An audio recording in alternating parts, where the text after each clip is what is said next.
हाँ। तो उसके हम शिकार हो सकते हैं। और हमारे पास, मैं सच मानो आप यकीन मानो, इस तरह के रिसोर्सेज हमारे पास हैं कि अगर हमने उनका यूज कर लिया तो हम इन तीनों चीजों को बड़े आराम से पा सकते हैं और अपनी ट्रू वेलनेस को अचीव कर सकते हैं।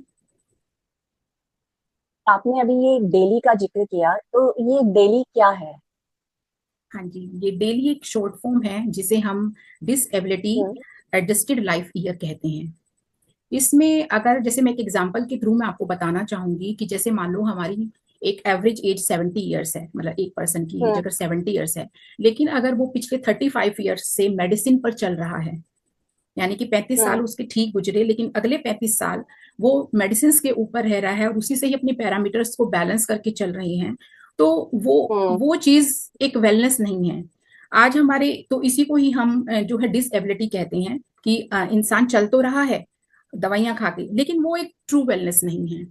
आज जो है WHO भी इस कॉन्सेप्ट पर गौर कर रहा है और वो बताता है कि अगर आप आपकी जो लाइफ के जो पूरे साल हैं जब तक आप जीते हो, वो मायने नहीं रखता कि आप अपनी लाइफ में कहाँ तक आपने अपनी लाइफ को अच्छे से जिया, बिना दवाइयों के, बिना किसी डिपेंड हुए जिया, तो वो आपकी जो है एक ट्रू लाइफ है। तो इस तरह से हम कह सकते हैं कि हम जो है अपनी NLP के थ्रू कह सकते हो या अपनी माइंड चलाना सीख सकते हैं, तो इसके थ्रू हम अपनी इस डिसएबिलिटी एडजस्टेड लाइफ ईयर को हम खत्म कर सकते हैं। हम्म।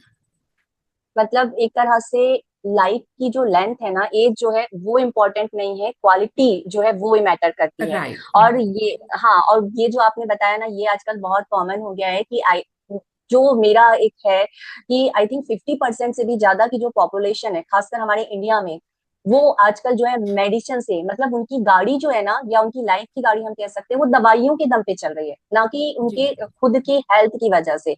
आप देखोगे कि आजकल 40+ के बाद जो है लोग जो है मेडिसिन लेने लगते हैं, मतलब किसी ना किसी चीज की दवाई वो ले ही रहे हैं, चाहे वो किसी भी प्रकार की हो, चाहे वो बीपी की हो, थायराइड की हो, डायबिटीज की हो, हार्ट की हो, एनीथिंग। लेकिन बिना दवाई के नहीं चल रहे हैं वो। तो एक जो ट्रू वेलनेस है उसकी जरूरत बहुत ज्यादा है लोगों को। और ये कॉन्सेप्ट जो है सब तक पहुंचना चाहिए कि किस तरह से वो अपने माइंड को इसके लिए प्रोग्राम कर सकते हैं। जी। तो बहुत अच्छा कॉन्सेप्ट है ये। हाँ जी, एक चीज और है यहाँ पर